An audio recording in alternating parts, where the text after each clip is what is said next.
తెలుగు సంబరాల తీయదనం అలనాటి రుచుల సరికొత్త రూపం పరంపర స్వీట్స్. ఇవాళ ఉదయం నుంచి దేశవ్యాప్తంగా యూపీఐ సేవలకు సాంకేతిక సమస్య తలెత్తింది. దీనివల్ల వినియోగదారులు డిజిటల్ లావాదేవీలు చేయలేక తీవ్ర ఇబ్బందులకు గురవుతున్నారు. ఊహించని అంతరాయం కారణంగా యూపీఐ పనిచేయకపోవడంతో రోజువారీ వ్యాపారాలు నిర్వహించేవారు, సామాన్య ప్రజలు డిజిటల్ పేమెంట్లు చెయ్యలేక పొందలేక నానా అగచాట్లు పడ్డారు. ప్రతి ఒక్కరూ ఈ మధ్య యూపీఐ చెల్లింపులపైనే ఆధారపడటం వల్లే ఈ పరిస్థితి నెలకొంది. డౌన్ డిటెక్టర్ నివేదికల ప్రకారం మధ్యాహ్నం నాటికి యూపీఐ సమస్యల గురించి దాదాపు 1168కి పైగా ఫిర్యాదులు వచ్చినట్లుగా తెలుస్తోంది.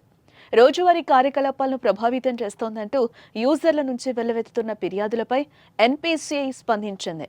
యూపీఐ ప్రస్తుతం అడపాదడప సాంకేతిక సమస్యలను ఎదుర్కొంటోందని, దీనివల్ల యూపీఐ లావాదేవీలు పాక్షికంగా తగ్గుతున్నాయని అంగీకరించింది. సమస్యను పరిష్కరించడానికి తాము కృషి చేస్తున్నామని పేర్కొంది. యూజర్లకు కలిగిన అసౌకర్యానికి చింతిస్తున్నట్లు ఎన్పీసీఐ అధికారులు తెలిపారు. ఇక ఇదే తరహాలో చివరిసారిగా మార్చి 26న దాదాపు 2 నుండి 3 గంటల పాటు యూపీఐ సేవలకు తీవ్ర విఘాతం కలిగింది. కేవలం 2 వారాల వ్యవధిలోనే మరోసారి ఇదే తరహా ఇబ్బందులు ఎదురవడంతో యూజర్లు ఆందోళన వ్యక్తం చేస్తున్నారు.